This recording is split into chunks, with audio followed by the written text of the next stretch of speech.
muy esclarecedor.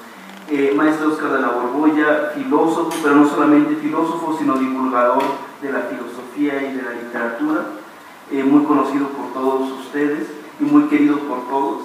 Por favor, si nos hace el honor de presentar su ponencia. Muchas gracias, buenos días a todos. Me da un gusto muy particular estar con Carmen Bollosa, quien conozco desde hace mucho tiempo. Este encuentro ha sido muy feliz, Carmen, de verdad. Yo quisiera abordar la cosa desde otro asunto. Entiendo los ejemplos que han puesto mis dos colegas, son muy pertinentes, muy oportunos. Creo que Ana Karenina, justamente como dijo Carmen, es la que sembró la problemática que se está todavía hoy discutiendo. Pero quisiera abordarlo desde ese otro ángulo que me permite esta profesión que tengo de filósofo y una reacción de algo que me es muy familiar frente al mundo en el que vivo, que creo que puede contagiarles de alguna claridad.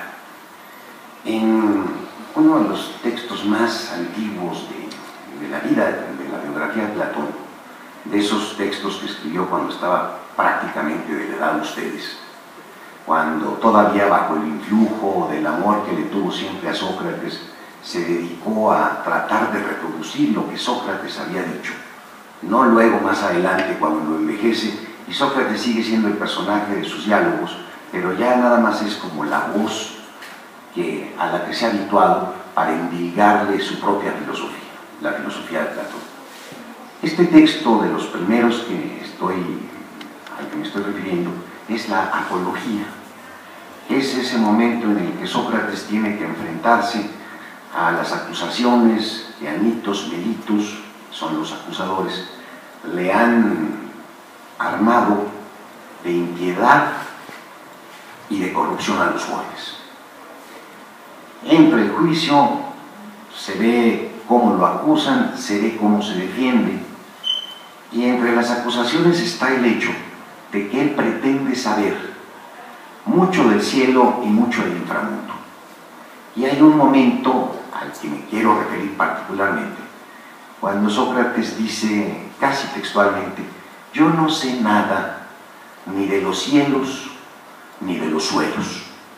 Mi único saber consiste cuando un acto es bueno o cuando un acto es malo, cuando un acto es justo y cuando otro es injusto. Ya todo lo demás no viene a cuento. Este momento representa una altísima conciencia, al grado que Sócrates declara que todo su saber es un saber ético, es un saber moral. No me voy a detener aquí a hacer distinciones entre ética y moral. La ética es la teoría de la moral es la serie de creencias que se tienen en una comunidad cualquiera. Las voy a seguir manejando revueltas. Creo que estamos en el otro lado de la historia, donde sabemos mucho de los cielos y sabemos mucho de los suelos. Tenemos un conocimiento científico como nunca antes para poder transformar la naturaleza, para poder enseñorearnos de ella, como había sido el proyecto de la modernidad desde Francis Bacon. Pero lo que está oscurecido es esa frontera entre el bien y el mal, entre lo justo y lo injusto. Y este es un problema muy delicado, sobre todo planteado entre estudiantes de Derecho, que justamente serán los practicantes de tratar de buscar este momento de equilibrio entre si está bien o está mal. Sé que después, con el oficio y con la práctica, se volverán defensores del diablo, y esto del problema moral se les olvidará, y entonces las artimañas y todos los subterfugios jurídicos serán empleados para beneficio del mejor postor. Pero en este momento idílico en el que están como estudiantes, supongo que algún deseo de que impere la justicia es el que los ha hecho tomar este oficio. Y es aquí donde nos encontramos. ¿Por qué se nos ha oscurecido la frontera entre el bien y el mal? ¿Cuándo estuvo clara? ¿En qué momento se nos escamoteó al grado de no estar seguro si lo que dice uno que es algo que pretexta como doloroso, realmente tiene razón, o si más bien el que tiene razón es el otro, el que dice que le hizo eso pero en defensa propia, o porque de acuerdo con la ley era lo correcto. ¿Cómo poder saber, al margen de la práctica profesional, cuál de las partes es la que tiene la razón en un conflicto? Antes las cosas estaban relativamente claras, porque había un respaldo que le daba a los valores morales una categoría de axiomas para la vida. Ese fundamento pues era Dios, que había esculpido en una piedra los 10 mandamientos, y entonces no tenía vuelta de hoja. No era que lo hubiera dicho un hombre o que lo hubieran acordado un grupo de notables y que hubieran llegado a la altísima conciencia de que hace falta un Estado de Derecho basado en ciertas reglas, porque si no, no logramos sobrevivir. Moisés baja del monte Sinaí con unas tablas de la ley, con unas tablas que están nada menos que amparadas por Dios. No es que lo diga yo, lo dice la máxima autoridad. Esta idea, aparte, para meterle el lado punitivo, el lado del castigo, no solamente es una regla moral que si uno la infringe lo voltean a ver mal, ni siquiera es una regla jurídica que si uno la infringe lo meten a la cárcel. Es una regla que si uno la infringe se pasa la eternidad en el infierno. O sea, lo que se está uno jugando no es este lapso de la vida, sino que se está uno jugando la eternidad. Al primero que se le ocurrió la ventaja que podría sacarse de amenazar al hombre con un decálogo amparado por Dios fue a este profeta iraní llamado Zoroastro, mejor conocido como Zaratustra. Ahí se fincó el negocio de las religiones, porque finalmente, como eran los manipuladores de esta regla, también podían negociar con el más allá. Y recordarán que hubo en algún momento de la historia alguien que de plano se inconformó ante la notificación del cielo, porque estaban vendiendo las bulas y las bendiciones papales, garantizando así su estancia en el más allá de los deudos. Y al rato veremos construir en Guadalajara, no muy lejos, un sitio donde valdrá la pena comprarse pues un cuadrito en aquel mural gigantesco que un patriarca religioso soñó y que se está construyendo. Entre paréntesis, siempre es bueno tener una hornacina o una tumba allí donde haya enterrado un santo o un mártir o un beato, porque como cuando venga el juicio final y Dios se asome a vernos a todos, las almas de Santa Teresa van a brillar con gran refulgencia, y siempre es bueno estar enterrado en algún lotecito de Ávila para tener la oportunidad de ser visto. Y esto explica también por qué hay tantos huesos de Santa Teresa en estos relicarios, tantos huesos que son como 8 personas en lugar de solamente una, porque había que crear las franquicias. En fin, retomo el hilo. Unas reglas morales avaladas por Dios y cuya infracción causaba el castigo de la eternidad. Hay un momento de estos rusos, Carmen ha citado a Tolstoy, déjenme citarles a Dostoyevsky. Y un pasaje de los hermanos Karamazov, y a mí me conmueve mucho porque hace un poco la síntesis. Es un instante en que están dos personajes platicando, y la frase que me interesa recuperar es: si Dios no existe, todo está permitido. Esta frase agarra y embiste directamente el problema que durante mucho tiempo había mantenido las cosas, como decía mi abuela, como Dios manda. A partir de este momento, que además en épocas es más o menos contemporáneo de otra afirmación similar, que es la de Nietzsche, Dios ha muerto, marca en un instante de conciencia en la literatura y en la filosofía, y en los dos reinos se dan cuenta que el absoluto que había venido funcionando como garante de la ley, como garante de la verdad, como garante de la belleza, como garante de la moral, se fulminó. Ese momento me llama la atención porque es el que explica nuestro tiempo. Y me llama la atención un autor que se dedicó a estudiarlo muy atinadamente, que es justamente Nietzsche. ¿Qué pasa si Dios ha muerto? Se pregunta en la Gaia Ciencia, o se lo pregunta en el Zaratustra. Lo plantea en varios libros. Si todo el tiempo hemos pensado que estamos respaldados por unas leyes que no podemos infringir porque lo perdemos todo, y de pronto no hay castigo, pues ciertamente todo se vale. ¿Y qué consecuencias se dan del todo se vale? Nietzsche calcula que tendrán 4 formas de ser humano.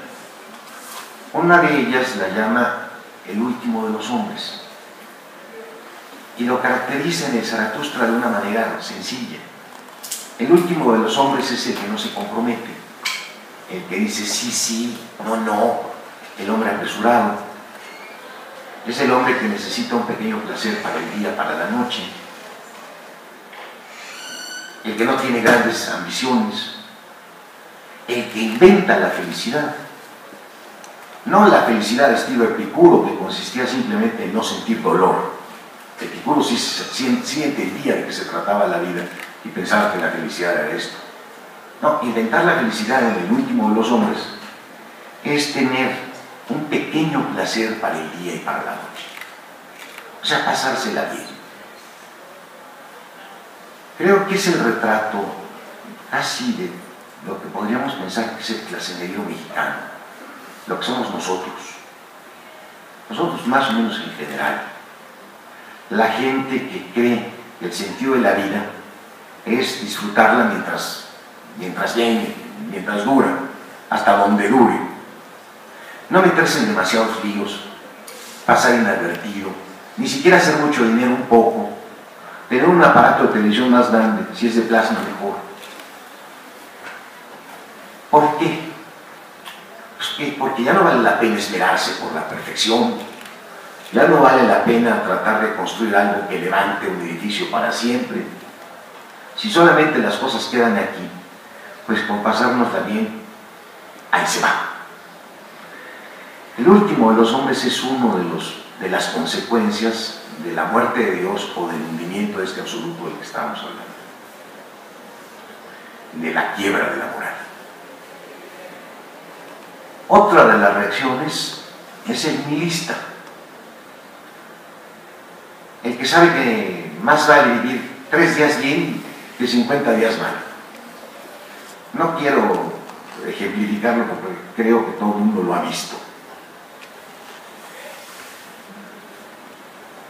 De todos modos, para ser didáctico, pues ahí están todos esos canallas que juegan hoy las calles y que prefieren, como no hay consecuencias, como no hay castigo, ni inmanente ni trascendente, pues tener las cosas hoy como las que puede tener el más rico de los seres humanos, hoy. Y si eso me trae como consecuencia tener que matar, tener que hacer cualquier cosa, no me importa, soy capaz incluso de tatuarme una lágrima negra aquí para decir que ya pertenezco a esa clase de desalmados que están dispuestos a todo. Hay luego otro tercer tipo, que es el hombre superior. El hombre superior es un sujeto muy extraño, que sabe que no tiene sentido esmerarse en la perfección, porque no hay quien la vaya a reconocer, quien la vaya a recompensar. Y sin embargo sigue intentando hacerlo. Este hombre superior no me lo he encontrado prácticamente en ningún lado, así como a la mano, como para poderlo identificar, ahí está. Ese diagnóstico de Nietzsche me parecía que fallaba, pero finalmente me lo encontré en una entrevista a Cioran. Cioran no escribía en francés, su lengua materna era otra, le tomó mucho trabajo escribir en francés y además llegar a un dominio del francés que realmente merecía el premio Nobel. Un periodista le preguntó que si era un escéptico de ese tamaño, si no le importaba nada, ¿por qué se tomaba tantas molestias en escribir bien? Y su respuesta fue maravillosa. Hay que hacer las cosas como si Dios existiera. Ahí tengo pues mi ejemplo de último de los hombres. Y luego viene el consabido superhombre, que es quizá el más complicado de entender, porque queda con unas cuantas pinceladas marcado, y quien se encarga realmente de desenvolverlo es Albert Camus, en un obra que se llama El hombre rebelde.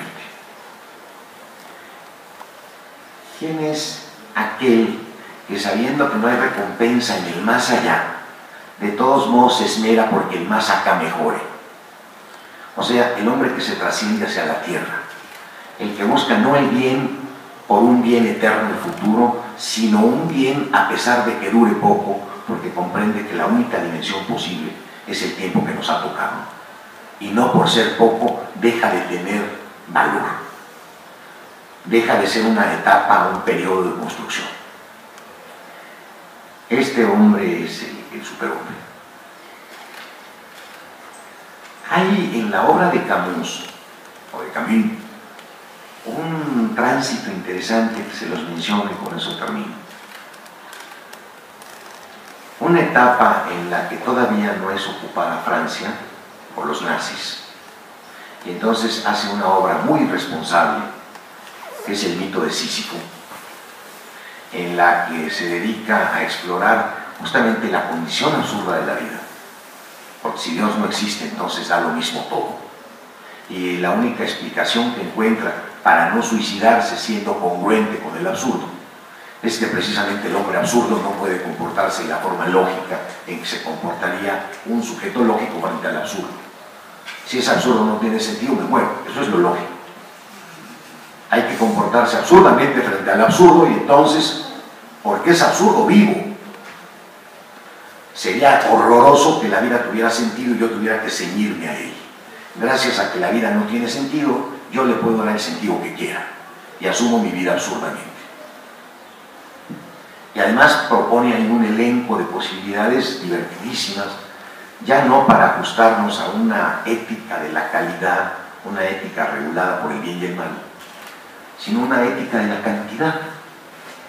Ya no se trata de vivir mejor o de vivir bien, de acuerdo con el bien, se trata de vivir más. Entonces vienen los ejemplos. Hay que volverse un Don Juan, porque la intensidad de la vida amorosa, cuando no se queda uno hasta el derrumbe, sino que va brincando de cresta en cresta, me refiero a los momentos del enamoramiento que son sublimes, hacen que la vida se experimente de forma más intensa. Hay que volverse actor o novelista, porque vivimos las vidas de nuestros personajes lo mismo si los actuamos que si los escribimos. Le sumamos más experiencias a nuestra propia vida. También los lectores, pero es una fauna inexistente, los lectores también podrían vivir más de acuerdo con la moral de la cantidad de Camus. Menciona al conquistador, en fin, menciona muchos ejemplos. Y finalmente nos regala una interpretación maravillosa de Sísifo, este hombre que le pide a su esposa que le cree un túmulo cuando él muera. Cuando él muere, la esposa incumple su palabra y Sísifo en el Hades le pide a Hades y a Perséfone, son los dioses del infierno, que lo dejen salir a vengarse. va dizque a vengarse de la esposa y cuando recupera la vida se da cuenta que es una tontería la venganza, que es maravilloso el sol y va y se esconde, con tal de seguir vivo. Y los dioses lo mandan traer y en castigo lo condenan a subir una piedra por una cuesta, verla caer, volverla a subir y eternamente eso. Y Camus le llama el proletario de los dioses.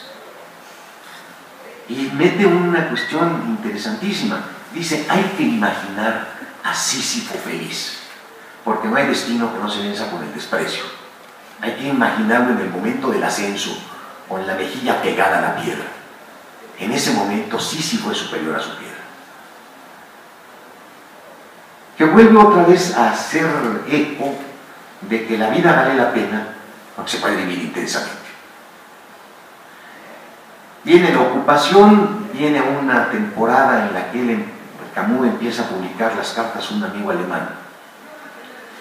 Terminada la guerra comprende que le dio más argumentos a los nazis y entonces rectifica. Él mismo es quien llama irresponsable al mito de Sísifo y propone en su testamento que siempre vayan publicados El hombre rebelde y el mito de Sísifo, o sea, el veneno y el antídoto. En el antídoto, en El hombre rebelde, está justamente la exploración de ese hombre que, a pesar de que no existe un fundamento absoluto para la moral, debe de ser un hombre moral y las razones de por qué. Es la explanación, la aclaración de en qué consiste ese superhombre de Nietzsche.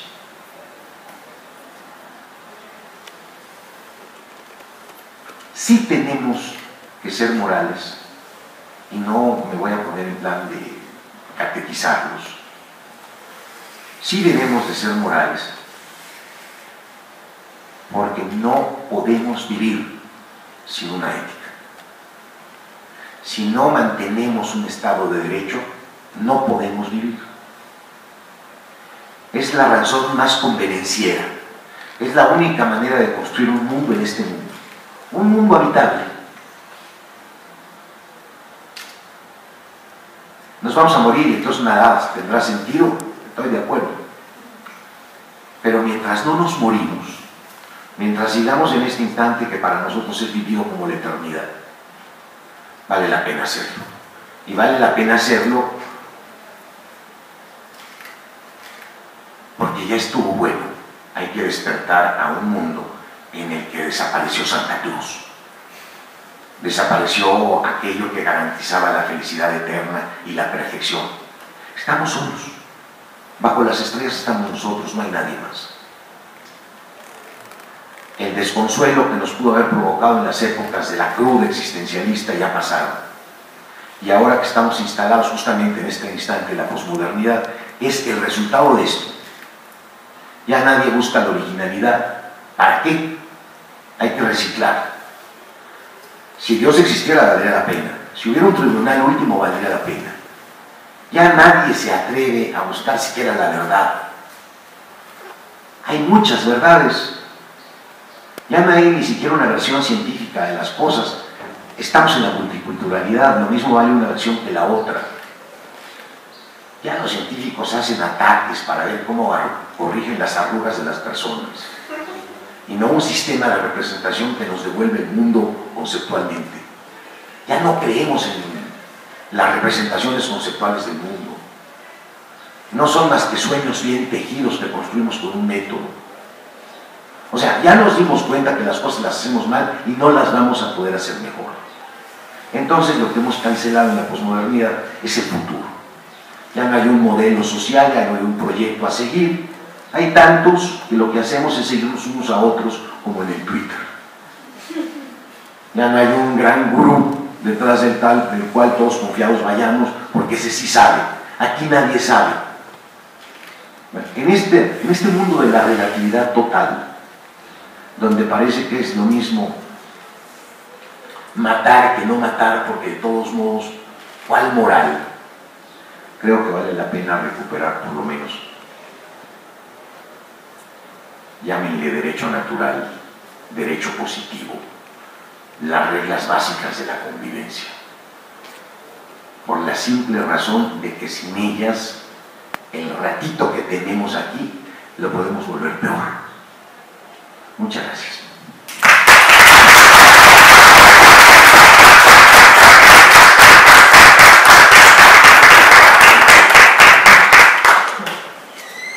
Después de esta presentación del maestro Óscar de la Borbolla, que le agradecemos mucho estos momentos de reflexión, quisiéramos ver si hay alguien dispuesto a hacer alguna pregunta.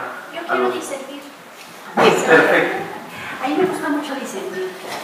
Quiero disentir mucho con Óscar, a quien aprecio y admiro como ustedes. Quiero disentir de 1000 maneras.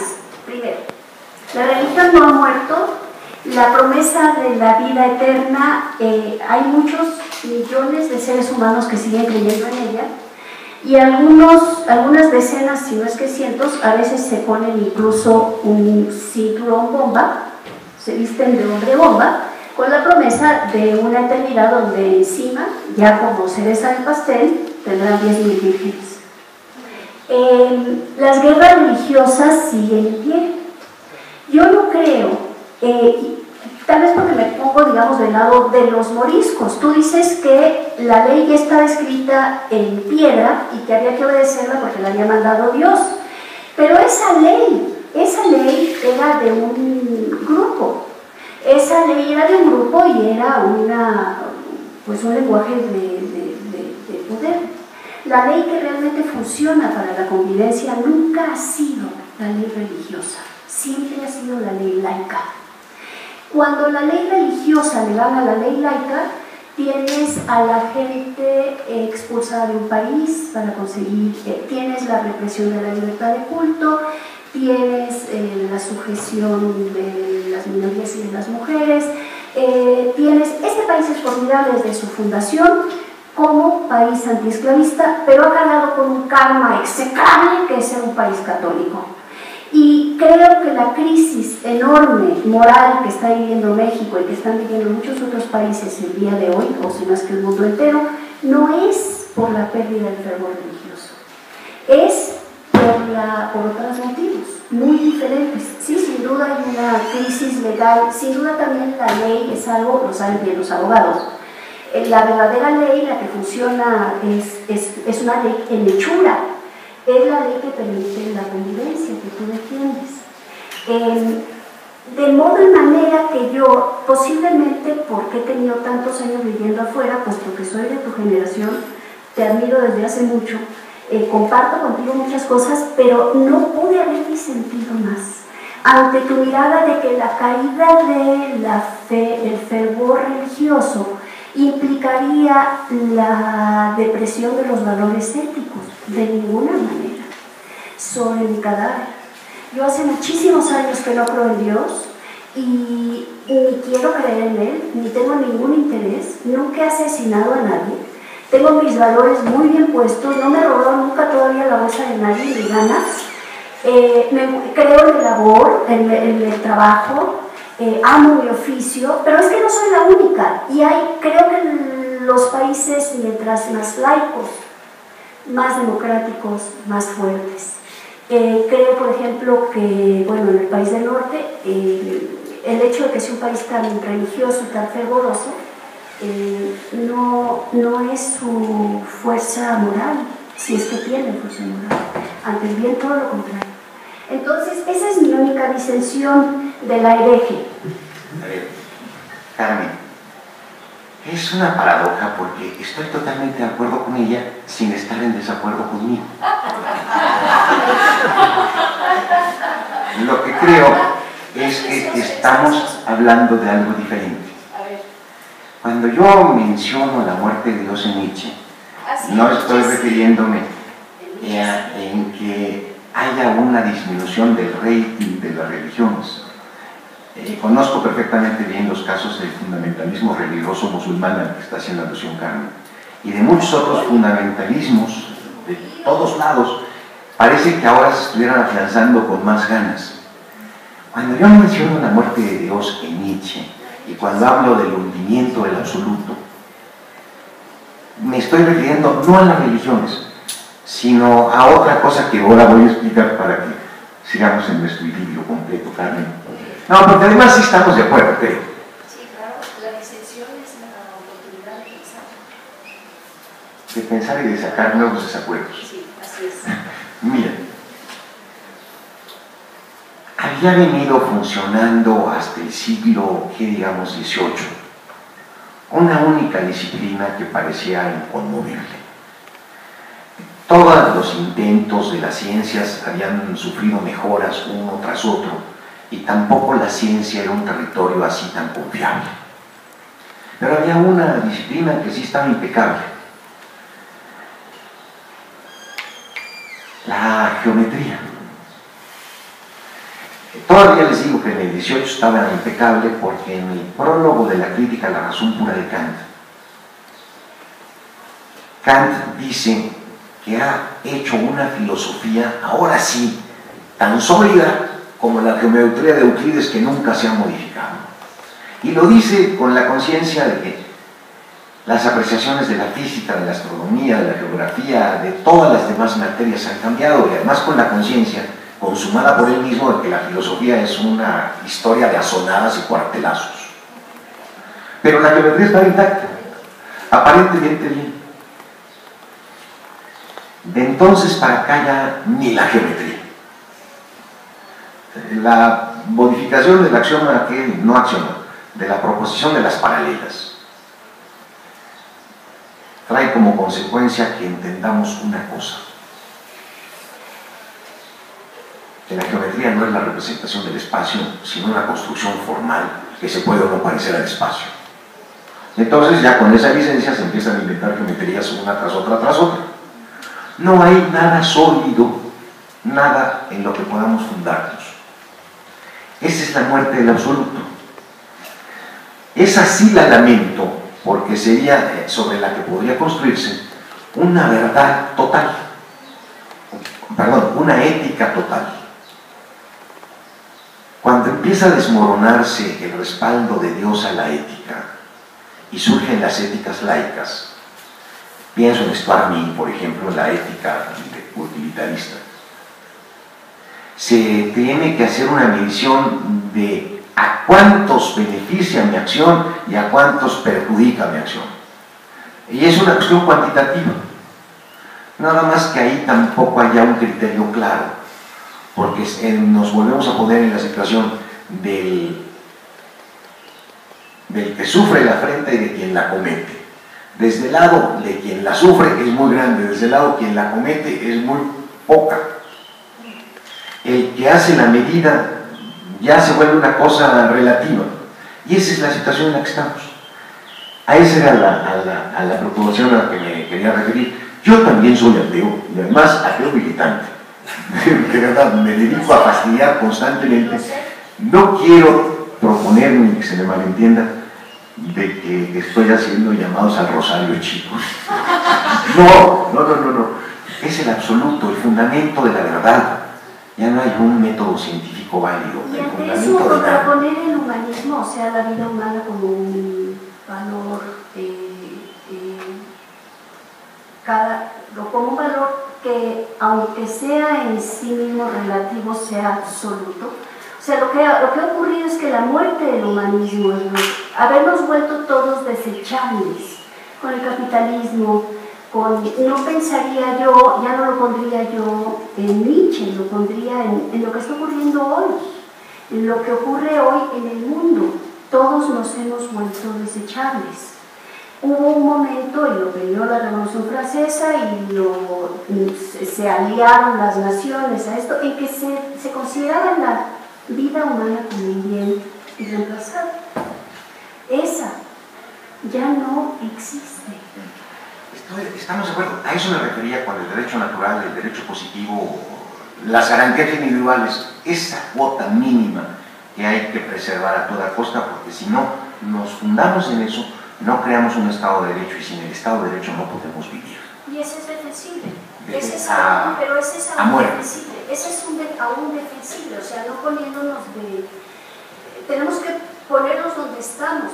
Ya ocurrió la Segunda Guerra Mundial, ya han vuelto a nacer los fundamentalismos, la inequidad entre las naciones se agudiza, la inequidad adentro de las mismas naciones, etc. Todo lo que ya sabemos. Y ante eso, ¿cómo nos ¿Cómo nos posicionamos? Esto no quiere decir la disolución ni la permisividad de todo crimen, antes bien, todo lo contrario.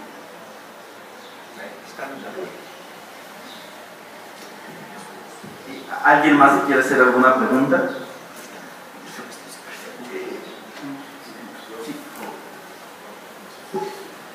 Hola, buenas tardes, maestro Carmen.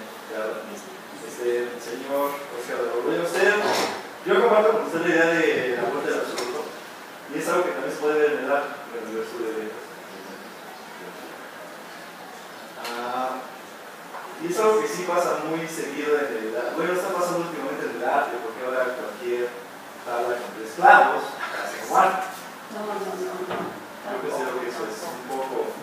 Entonces estamos llegando a un extremismo para que casi cualquier cosa puede pasar como arte. ¿Usted cómo cree que pueda contrarrestarse en esa forma de pensar? Considero que no es tanto así que cualquier cosa puede pasar como arte. Mira, yo creo que Carmen también y Carla tienen mucho que decir de esto. Te doy mi opinión, pero por favor siéntate, me intimidas.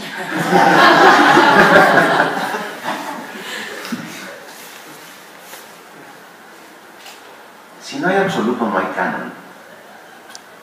Pero la desaparición del canon no significa que no haya internamente ciertos componentes que permiten, en cada caso, hacer comparaciones y comparaciones de lo bueno y lo malo, sin necesidad de llevarnos todos los ejemplos frente a un metro y entonces a colocarlos ahí y medirlos. No disponemos de esto.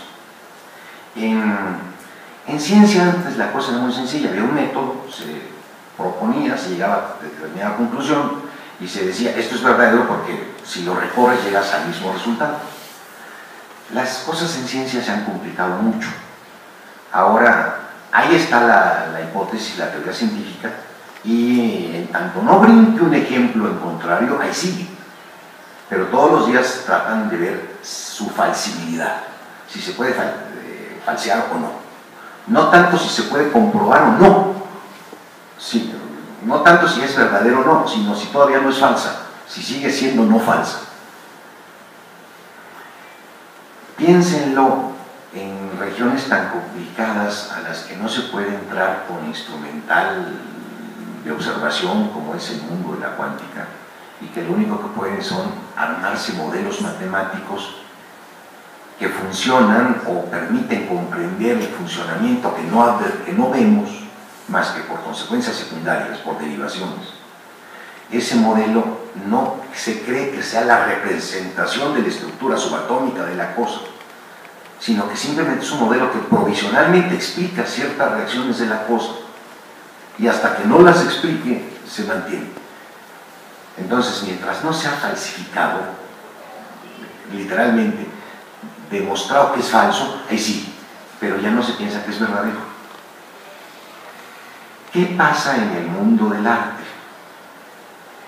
Ahí los filósofos se han peleado siempre tratando de buscar una definición del arte. Creo que ya la abandonaron la intención. La abandonaron. Yo fui alumno de Adolfo Sánchez Vázquez, el esteta, que vivió aquí a la vuelta hace un poco de tiempo. Y él se esforzó mucho por encontrar una definición del arte que justamente sirviera para esto que tú dices, para saber cuál sí y cuál no. Había muchísimos intentos, las definiciones cerradas no sirven porque inmediatamente sale un ejemplo contrario. Parece que los artistas tienen justamente ese prurito, están molestando para escaparse de las definiciones. Entonces, proponía una definición abierta por unas cosas que llamaban parecidos de familia. Son las categorías para poder ir agrupando ciertos rasgos esenciales y construir un concepto. El ayudante de Adolfo Sánchez Vázquez, que daba estética en la mañana, él la daba en la tarde. Cuando Sánchez Vázquez sale con su definición de qué es el arte, ya no me acuerdo cómo decía, era una producción práctico-sensible, ya la definición la he olvidado. Alberto Hija, que era el ayudante, publicó en la revista Playboy mexicana una que se llamaba Caballero, una demostración que la definición de Adolfo Sánchez Vázquez para el arte correspondía y describía perfectamente el seguro social. Fue un escándalo maravilloso. Don Adolfo retiró su definición, honestamente, pues la quitó. Pues, había sido tan tonto como Platón cuando dijo que el hombre era un bípedo implume y Diógenes le aventó un gallo desplumado, ¿no? Exactamente, las coincidencias históricas eran perfectas. No hay un criterio que nos dé la filosofía para decir esto sí, esto no. Hay, como en muchas cosas, lo que se llama autoridad. Mi opinión frente a la obra de arte no vale tanto frente a una pintura que la de Raquel Tibol, por decir algo.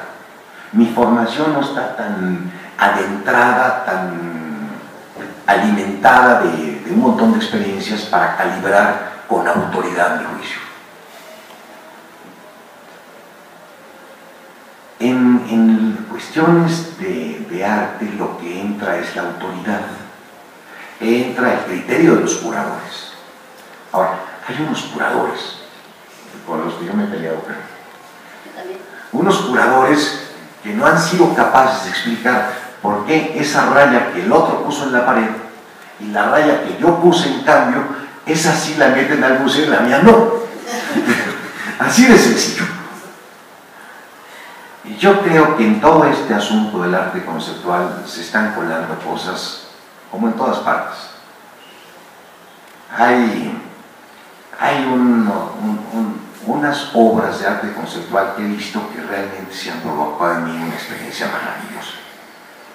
Veo en el Museo de Arte Moderno Rufino Tamayo hace unos años una exposición de unos escultores, de unos conceptualistas, de unos conceptuales japoneses. De lejos veía un cerro así como de tierra.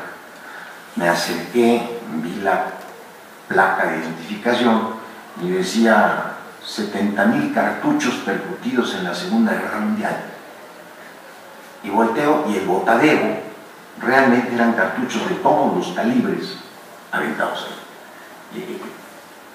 La reunión de esos cartuchos, más la idea, más la noticia, más todo lo que representa, me produjo un estremecimiento como el que me produjo alguna vez, no sé, una obra de Bernini. Otra, también la vi en el marco de Monterrey.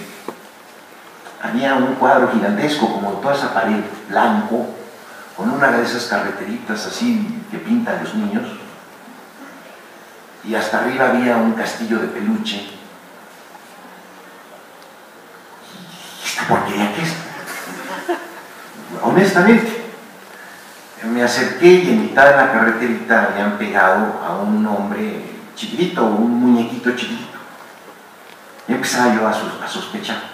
Pero cuando vi en la placa que decía el castillo de Kafka, de pronto me pareció fascinante el haber resumido todo un concepto con los elementos más pobres. Yo también he visto un par de ventiladores echándose el uno al otro, y se llama dialéctica, y perdón, pero esos son los marrachados. Pero hay que estar preparándonos y sobre todo alimentándonos la experiencia para poder acceder a este mundo que está dando unos pasos muy grandes todos los días. Ahí lo único que queda, insisto, es un poco adquirir cierta autoridad. No hay verdadero o falso. Pues más o menos, yo soy artófaga, me encanta pasarme los fines de semana viendo galerías y museos, indiscriminadamente, me gusta mucho el arte. Claro que hay farsantes, criminales de cuello blanco, por decirles así, pero hay más en los bancos, muchos más en el sistema financiero. Son igualmente peligrosos, porque en el arte nos jugamos el alma, nos jugamos a nosotros mismos. Pero son no tantos, hay mucho trabajo intelectual atrás, que termina tal vez en una botella de cloro tirada en una alberca. Es esa famosa pieza que fue la primera de la colección Junkes, ¿no? Y era en una alberca una botella de cloro vacía, flotando. Pero atrás de eso hay un trabajo muy grande para tomar esto. Ahora, el problema es el gusto es algo que uno controla, hay cosas que me gustan, hay cosas que no me gustan. También mi gusto va cambiando. Por ejemplo, posiblemente Ana Karenina, que era la mujer más bella de su época, ahora no nos gustaría, era bastante rechonchita. Tenía como yo, pero más bigotitos, muchos más bigotitos, y los describe Levin cuando la ve como una virtud enorme. Eso era una mujer bigotona, gordita, llena de volutas, muy grande. Creo que ahora nada más no pasaría ningún casting. Entonces el gusto es algo pues, que va generando también, que viene al lado, y el arte es algo muy importante. Yo sí me enfurezco cuando veo algo que no tiene ningún sustento intelectual y que parece tomada de pelo, pero no es tan frecuente, no es tan frecuente. En cambio sí lo leo todos los días en la primera plana de los periódicos, entre políticos, banqueros y demás, incluso gente que recauda dinero para los pobres y que resultan pues ser iguales. Entonces, por eso yo cuando hablaste, qué bueno que estudias letras, qué padre, qué divertido, dije, no, en realidad es un oficio que se suele tomar más en serio. La tentación del mercado es muy grande y ahí es donde pueden entrar algunos farsantes, porque van tras el billete y no tras eso que les da. Y a veces les da mucho billete a los buenos, rara vez a los malos. A veces sí, te puedo decir algunos ejemplos de gente muy famosa que guaca.